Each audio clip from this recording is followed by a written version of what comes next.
Okay, she Sorry. has recovered. You know, one of those cases of the giggles.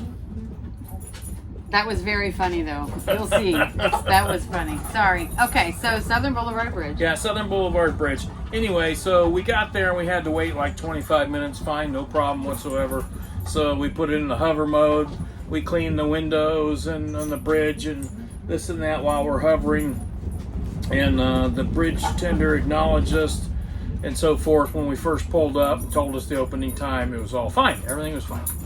So I start to pull forward. The time comes and the lift bridge starts to raise. So it's going up, but the drawbridge that they're actually building, the two spans, they're down. So the lift bridge is about up to its opening height.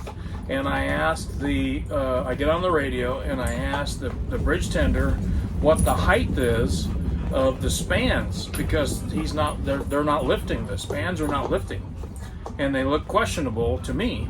For our boat. Yeah, for our boat. Now I think we're totally good with them. Probably were, but I asked him what the clearance is on the spans that are down, that they're building, the new ones they're building, and he says he has no idea, and even if he did know, he couldn't tell us.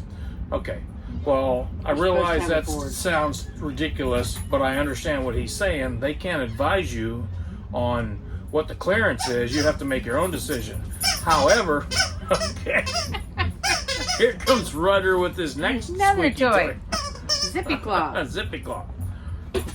So I understand that, but there are no fender boards on the new bridge. The bridge is in the down position. I think we should probably hold on to that. God. The bridge is in the down position, and he's not telling me anything. So I asked him again. I said, "What's the clearance on the bridge?" And he says, "I can't tell you. I have no idea what that is, and I have no control over that bridge." Okay, so anybody that knows me knows now this is ridiculous. What you're telling me is ridiculous. So you're saying, come under the bridge, go ahead. I can't tell you what the opening height is. With it down, there's no fender boards on it. Just take a guess. You know, it's up to you. Take a guess. That's completely ridiculous. Anyway, I told him, I said, okay, well, I'm going to proceed with caution, but I do think it's completely ridiculous that you're going to have a bridge with no fender boards and you're leaving it in the down position When I've requested an opening. And I said, are you going to open the bridge? Radio silence, nothing. So as I approach the bridge and I almost get up to the bridge, all of a sudden he starts raising the spans of this secondary bridge. So I don't want to badmouth the guy. I'm sure they have a lot of people all day long in Palm Beach County giving them all kinds of problems. But come on, man, you got to give me something. You have to give a boat or something. What's the height? Give us some kind of guidance. I realize because of liability, he can't make the call to tell us to go or not go, but you can't have a bridge there with no fender boards. And all you need to do is just raise the thing. Say, sir, I'm going to raise it, or Captain, I'm going to raise the bridge. No worries, come on. Or a single span. There's two spans. They're going to just raise the one side. Yeah, just raise one side and we're good. And anyway, we made it. Everything's fine. There was a boat came right in behind us. It closed. And then there was a boat 5 minutes later came right in, asking the same questions. And he gave the same spiel to that boat. I don't know, and if I did, I can't tell you. Yeah, that kind of thing. Which, I don't know. I think DOT and whoever governs that, I mean, we've worked with those entities in our life. And what I understand, if not to interrupt, but that bridge that it's under construction, the bridge tender is either employed by or hired by the contractor. That DOT is out of it. Remember, we got stuck there during that one storm, and we were trying to call them. And the lady at Lantana Bridge told me that back there, good luck. Yeah, that's true. Yeah, the actual bridge tenders of the other bridges did tell us good luck. There was a storm coming, and we tried repeatedly for hours to get a hold of the Southern Boulevard bridge tender with no avail. Finally called the Coast Guard, and they said, you know, these people are like a wild card, but they're Closed. They're closed. So very, very, very, very disappointing to the to boaters. Very disappointing to boaters. Anyway, we're going to move on. It all worked out fine. But then we moved past Southern Boulevard. Everything is great. We went past the previous owners of our boat. Hi, Webb and Linda Webb and Rhodes. Linda, yeah, Yay. Webb and Linda Rhodes. They were the previous owner of the boat there in Palm Beach, just south of Peanut Island. Just south. Just south, yep.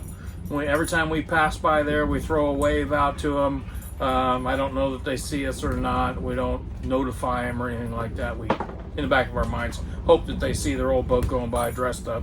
So anyway, we passed Webb and Linda Rhodes, and the water was beautiful there at Peanut Island. Sure was. A lot of boats there anchored and so forth. A big barge coming out there, work barge. Everything's great, worked fine. So we went past Peanut Island. We went north of Blue Heron Bridge, and then dum. This is like the third time in our life, in our cruising life, that this has happened. At that location, right? That location is horrible. It's horrible for cruisers. And I'm sure there's a lot of things that we could talk about back and forth, blah, blah, blah.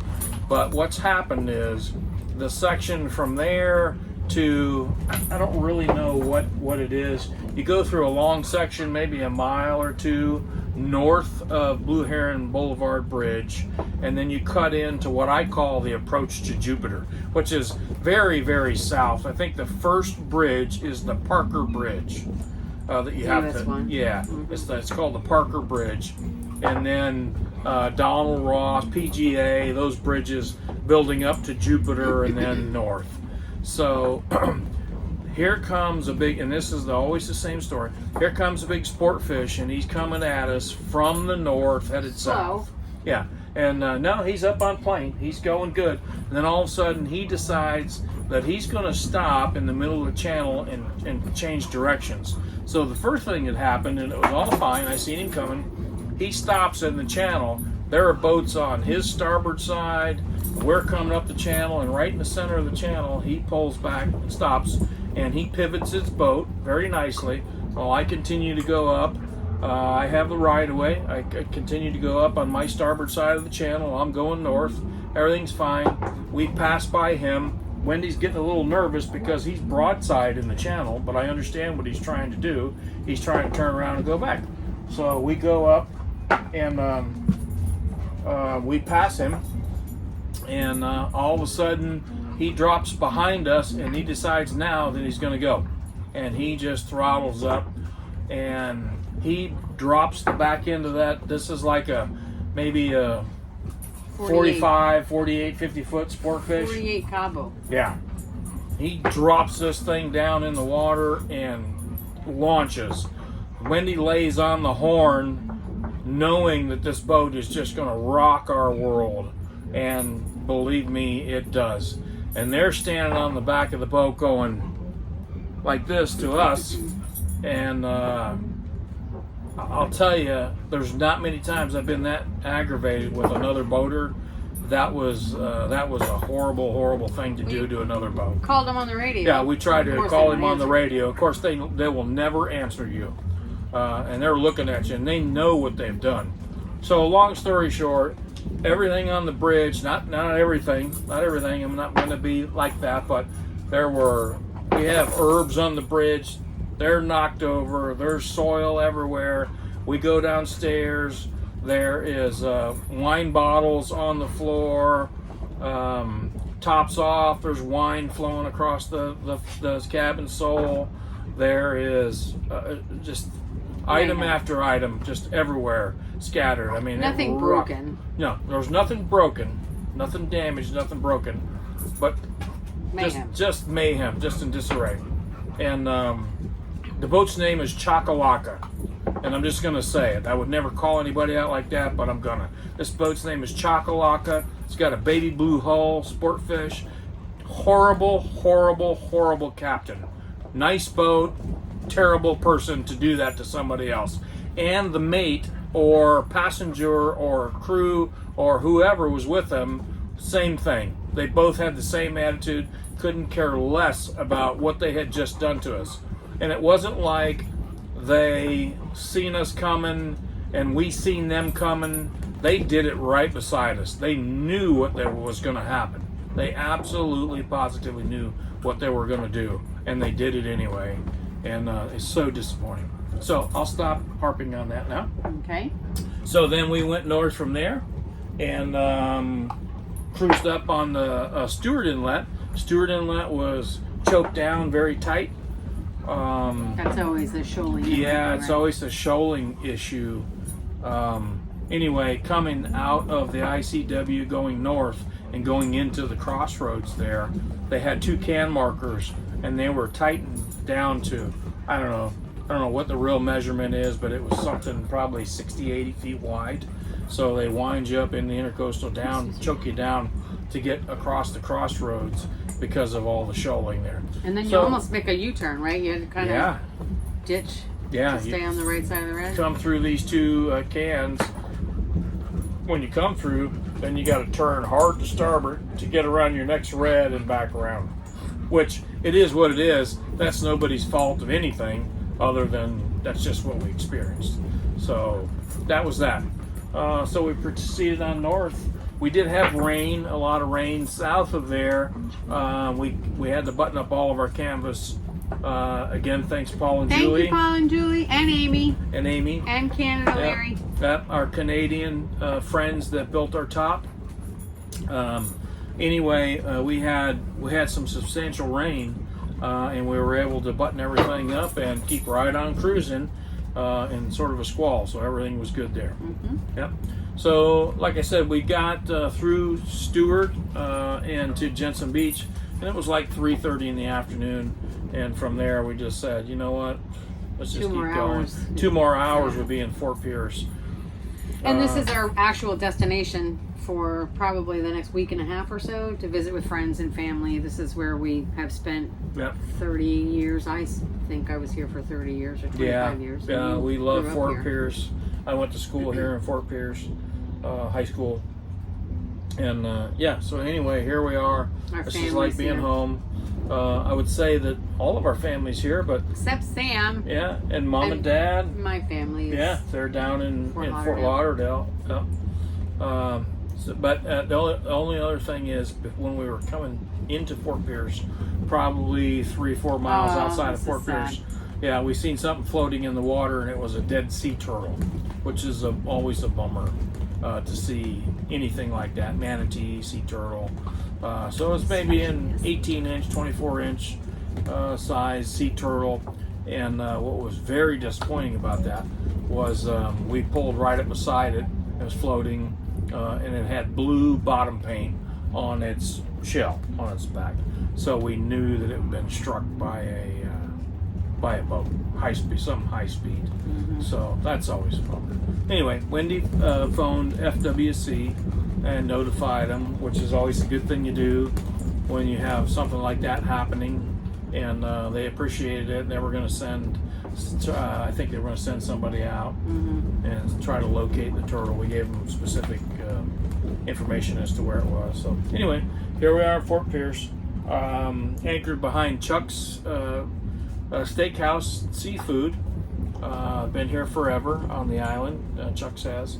It's great anchorage. It is there's a lot of current here. There's a lot of current. But there is a ton of boats here, anchored here. And it's beautiful blue water, by the way. It is beautiful blue water. This is the closest to the Keys, to the Florida Keys, that we know of. I mean, it gets beautiful blue here. Jupiter gets blue coming through the inlet and going to the north for a short distance. Peanut Island gets some blue water coming in there, but Fort Pierce definitely gets blue water. There are some other ones. Hillsborough gets a little blue water coming through there a short distance. Sebastian, yep. Yeah, but Fort Pierce is just it's blue for a long time. Yeah, it's blue all the way through the wide, channel, and then goes north and south, and all of the amenities here and provisioning opportunities.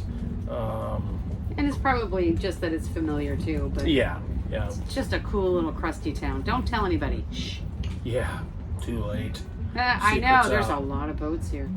Yep. Other than that, That's it. love you, Okay. bye. Love you. Bye.